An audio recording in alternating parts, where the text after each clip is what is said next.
Hi everyone, thank you so much for joining the Redington and MobileIron session. We have Mohan Kumar, our pre-sales consultant from Redington Value, who will be running throughout the session. Please go to the Q&A button on the left. At the end of the session, we will answer all your questions. Mohan, over to you. Thank you, Ragda. Good morning, everyone. Thank you for joining today's session.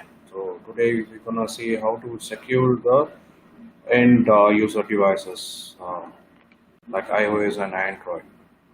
So why mobile security it's like important, especially in this circumstances.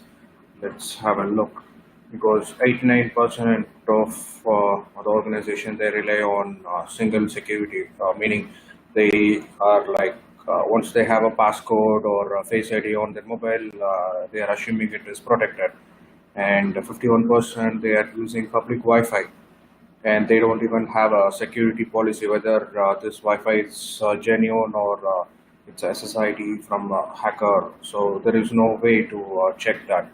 And 60% of the user they don't know what is happening. So people using mobile phones for accessing the corporate data, they are not aware of malicious app or URL which is malicious, or even app that looks genuine might able to gather data from other apps like corporate data or any sensitive data to their servers, so which the user is not even aware.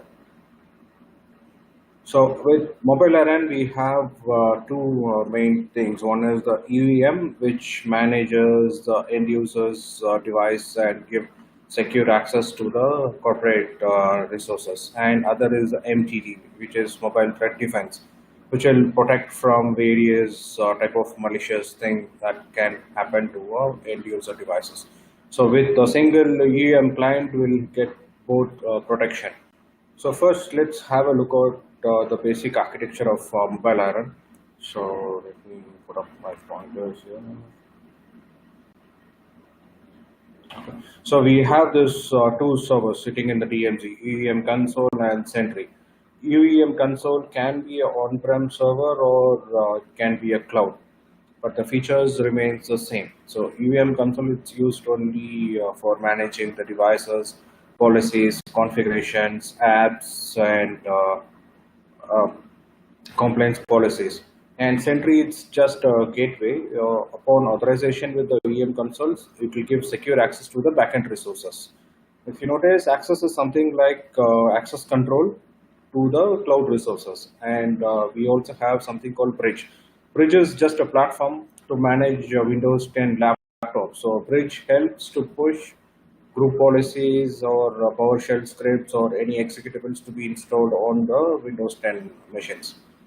On the left, if you see, these are the apps from MobileIron, and this is the UEM client for iOS and Android, or you can call it as an agent, which helps to get in touch with the code for any policy updates and sync or any user authorization.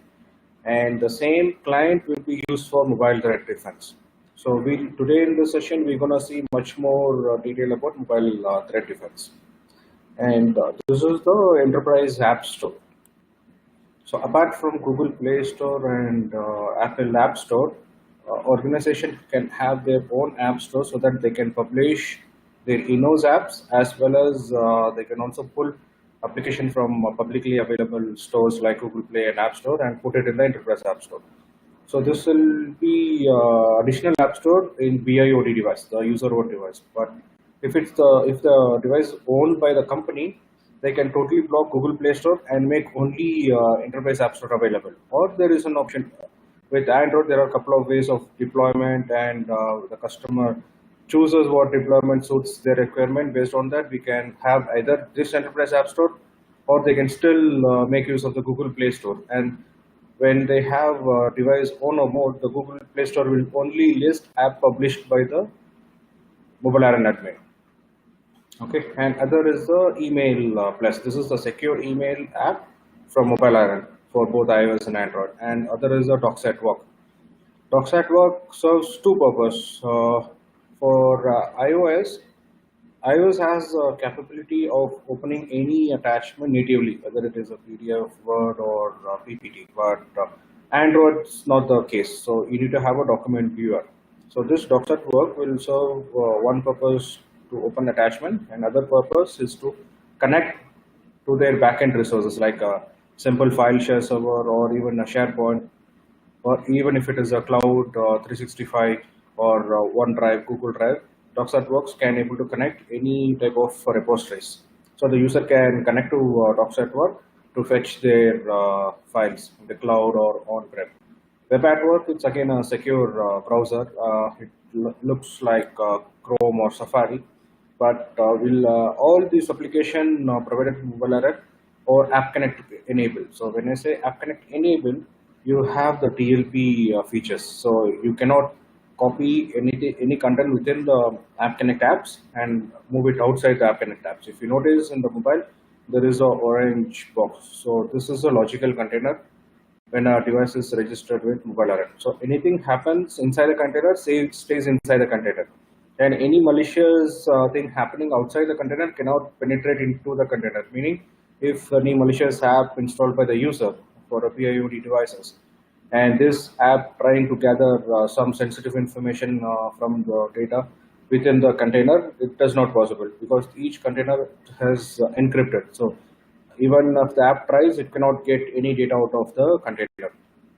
So apart from this, when App Connect enabled, we'll have a security policies enforced on the container. So any copy paste or sharing will happen only within the container. So any attachment open from email plus cannot be moved through WhatsApp or Facebook Messenger or even in a native email. Okay, and you can also block screen capture for Android per application, and you can block the print feature in the iOS. And this is the help at work. Help at work, it's nothing but a remote support. So when a user facing any issue, the EM console admin can able to take remote on the Android or iOS devices so that he can troubleshoot whatever the issue is faced by the user. And we have something called tunnel. So all this App Connect, if you have a backend server for the email and for Docs@Work, the file server, when the device is authorized and the complaints check everything it's fine, then the Sentry will allow access to the backend server. So automatically all App Connect apps will connect to the Sentry upon authorization. So what about the third-party apps? When I say third-party apps, any application available on the publicly available stores. So those apps cannot be made as App Connect. So rather, for an example, Microsoft has to have this app called Power BI or even the Outlook app from Microsoft. And you have a on-prem Exchange server which is not published. So you need to connect only through Sentry. So how you will make that connection? So Tunnel will help you on that. So Tunnel will trigger. So Tunnel can be also performed as a per app VPN. The moment Outlook is open, automatically the Tunnel will be triggered, and it will take you to the Sentry will authorize the connection, and it will take you to the backend server. So that is how it works. So Tunnel is specifically used for third-party applications. And the final one is the authenticator. Authenticator, it's like a built-in authenticator. For an example, if currently we are moving into zero sign-on, and your Salesforce asking you for a credential, and once you have access and authenticator integrated to it, so you don't have to key in any username and password to it. So the moment you open Salesforce on your laptop, your managed device will prompt like you are trying to log in from this device and allow access. So based on your Face ID or HID on the device, once it is authenticated, automatically on your laptop it will get you inside the Salesforce. So that is the use of authenticator. Okay, so this is a very brief of MobileIron UEM architecture. If you have any queries, just put it on the Q&A section. I'll try to answer at the end of the session. Okay, so let's see the risk overview. So currently there are common iOS operating system level vulnerabilities and Google Android level vulnerabilities, and this is the stats until 2018, and this is the CVSS scoring system as of now. Okay, and these are the common device exploits apps, and these are the network attacks apps and malicious apps. So And when we talk about the attacks, this is classified into three ways. One is the device level, other is the network level, and other is the app level. So when we talk about device level, it can be operating system level exploits or any vulnerabilities in the operating system or any USB exploitation in the Android or iOS. When we talk about network, it is when the user tries to connect to a malicious or untrusted Wi-Fi, mainly the public free Wi-Fi, so that they are opening a door to have a man-in-the-middle attacks or even a reconnaissance scans. And app level, there are so many apps available in the app store, and out of app store also. There, for an example, a couple of months back, there is only one WhatsApp supported for iOS. And if you need another WhatsApp, you need to get it from a particular URL. To get it installed, you need to have a profile installed on the iOS.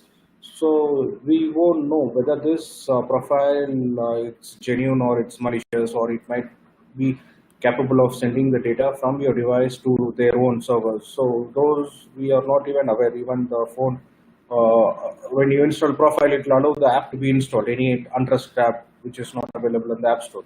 So those also will come under the app risk. Let's see some real world examples. So these are the three main attack categories. We'll see one by one in detail. The network attacks, the device configuration, and the silent device attack.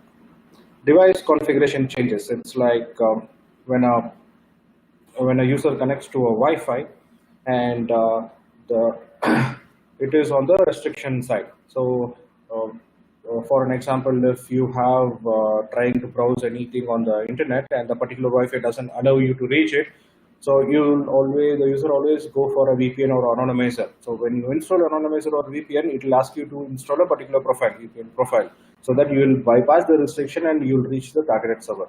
So when you install this VPN profile, this VPN profile will install a SSL certificate, so that it will decrypt the traffic, and we might not know whether the Wi-Fi is a genuine one or someone sitting and publishing their SSID, and they can able to do a man-in-the-middle attack.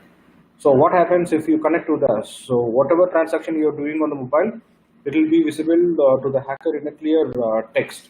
So they can able to get all your, if you're done any banking transaction or even a WhatsApp communication or an email transaction, the man in the middle, the attacker can able to see everything in the clear text. So if you have this mobile threat events on the device, the moment you install this profile, this will check whether the profile is trying to grab any data which it's not supposed to do, or it is unintentionally or unintentionally making any changes on the mobile file system, and it will take action immediately. So it won't allow you to connect to the target Wi-Fi, and it will protect your mobile. And the other example for network attacks, the same, the free Wi-Fi at a coffee shop and you are connecting. People tend to connect to a free Wi-Fi wherever they are, whether it is a coffee shop or airport or even a bus stop. So what will happen? They will redirect to a phishing page. So the moment you connect, and this phishing page will grab all the necessary credentials, or even the attacker can able to exploit into the device. And once the data is exploited, the attacker will gain access to the corporate data. So with this MTD, it will even stop if it is detect Wi-Fi tend to be a malicious one or not a genuine one. If it is trying to decrypt, or it is trying to grab you some data from third-party applications, MTD will stop the users or stop the device which is already enrolled from connecting to the malicious or untrusted Wi-Fi. Another example, it's like a silent device attack. This is something like, we all know there is an option in WhatsApp, that it's just an example. So in the WhatsApp, we have an option to save any media files like photo or images automatically stored in the gallery. So what if the image have code exploiting code written to it, and the moment it's trying to save on the gallery, it starts executing. So this will happen even when we are like sleeping or when the mobile is on charge. So we are not even aware. So someone would have sent this image, and by The moment it's saving on the system file, it will start executing and the device will get compromised. So this is the example. So the moment we receive the image, it will be processed. When I say process, it will try to save to the gallery and it will start executing and the exploit will be executed. So based on the code or exploit, it will gain the privilege or it will try to grab the other sensitive information so that the attacker can have control over the device or the data. So what will happen if you have the MTD, the moment the file is trying to save on the file system, MTD will act and it will stop the file being executed. So it will help to protect the device as well as the corporate data which are the user using without even the user awareness. So let's say, imagine if you could reduce the risk of company and customer data loss, and if you have whole compliance in place, and if you have, if the organization should feel secure if the users are accessing the corporate data even from outside through any means, whether they're laptops or mobile devices. So MobileIron has their unique approach. So unlike other vendors, MobileIron is the only vendor who has integrated this MTD in the same UM client. You don't have to put another client for threat defense. So within the same client, you have both UM and MTD.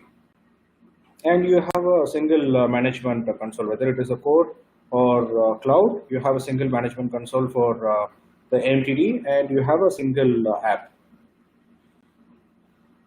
Let's see an example like how when a user tries to connect to a malicious or untrusted Wi-Fi, what will happen?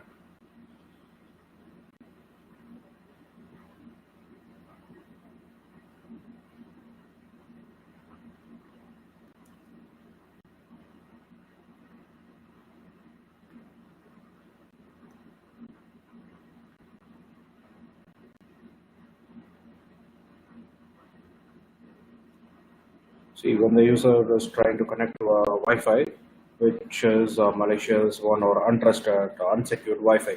So the moment it is connected, the MTD in the UM client will act and it will notify. See, MTD has detected that your device is connected to an insecure network. Please disconnect your Wi-Fi. So this is the action taken by the UM client. So either you can alert the user or you can block access to the sentry. When you block access to the sentry, what will happen? The user will be blocked from accessing their email or any corporate or any sensitive data. Okay, and you have an option to quarantine the device. Means whatever the emails or documents accessed by the particular mobile device, the moment MTT has this policy triggered, automatically all the access will be revoked. So he cannot able to use or check his email or get data from his doc server. So it will block total access to the sentry and it will put the device in a quarantine mode. Okay, and the key differentiator is like it has one app and there is no user action required. If you notice the previous slide, the user doesn't have to do anything. Automatically, when he tries to connect to unsecure Wi-Fi, the action will be triggered. And it's 0 day, so there is no signature updates like the MTD need not to connect to the cloud server or on-prem server to get the signature updated to act upon any malicious or act upon any threats. So even if it's a new threat or something like 0 day, it will be protected, and everything happens on device. Reason again, it need not, for an example, if it is connected to a malicious Wi-Fi or VPN profile is installed, the MTT doesn't need to check the clouds for its relevant signature to check what action to be taken. So everything happens on the device. Even the device is offline, it will have the action triggered on the device offline. So this is how the other MTT works. So on the device, they'll have a scan. They'll have the scan enabled, and after performing the scan, it will check the detection on the cloud, and it will inform the EMM whether on the cloud or on-prem. And based on the remediation instruction for each policies, to trigger it, they'll then send to the device back. These are the remediation action to be performed for the each threat or whatever the findings from the scan. So this is how the traditional MTD works. With MobileIron MTD, everything happens on the device. It doesn't need to connect to the cloud for any check or any remediation act. It does, once it is detected, it will recognize which policy it is getting violated and automatically it gets remediated over the device itself. See, and this is very critical. This is some stats. So without doing anything, we can have 3.9 million average total cost per data breach. So it means the loss of critical business data, damage to reputation, loss of customer revenue, fines, and loss of resources. I can give you some. This is example like Wi-Fi is having a network spoof on a bus. So nowadays, bus is having Wi-Fi, and we might not know whether the Wi-Fi is from the bus or someone sitting over there and giving a rogue access point. So with MTD, it will help you to stop connecting such kind of rogue access point, or if the user is not aware, they'll simply tend to connect to a free Wi-Fi. And in the airport, so there was an attack happened in the airport, and this man in the middle can happen in within 120 seconds. There are so many people in the airport. So if you imagine like someone sitting over there in the coffee shop and publishing his SSID as a free Wi-Fi spot, people tend to connect. So once they're connected, they'll be prone to their man in the middle attack, and they'll lose whatever their sensitive information or whatever the hacker tends to do. And these are the live examples. So Air Canada, a couple of years back, this happened in the improper login activity. 20,000 mobile app users' data were accessed. And what happens, they got their username, email, phone number, and passport, and data got exposed, and they had a huge reputation. So this is a big cost to the company. So. And this is there is another example with the British Airways, the same way. So 3.8 customers' credit card information were compromised, and it has been released. Data stolen between mobile app and the servers. Okay, this is the tweet given by the British Airways. And this is what I was referring to, third-party WhatsApp. So this, for an example, this Tutu app was famous a couple of months back.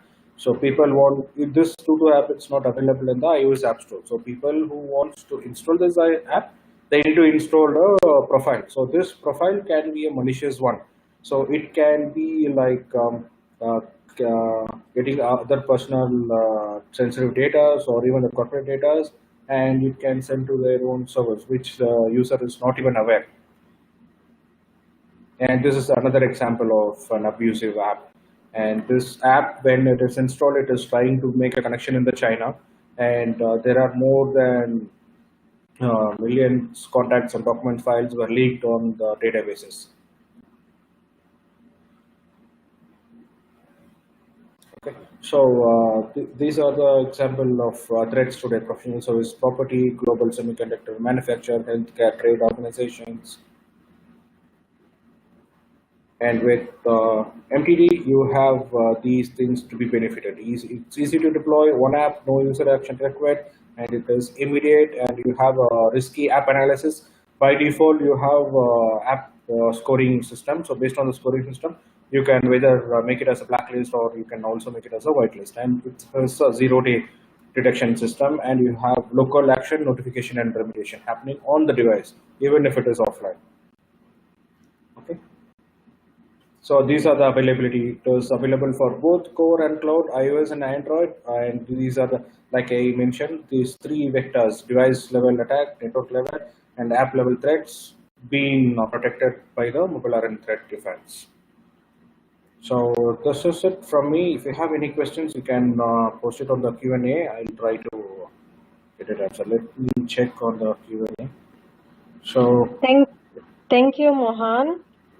Thank you, everyone, for your time, and have a great day ahead. Thank you.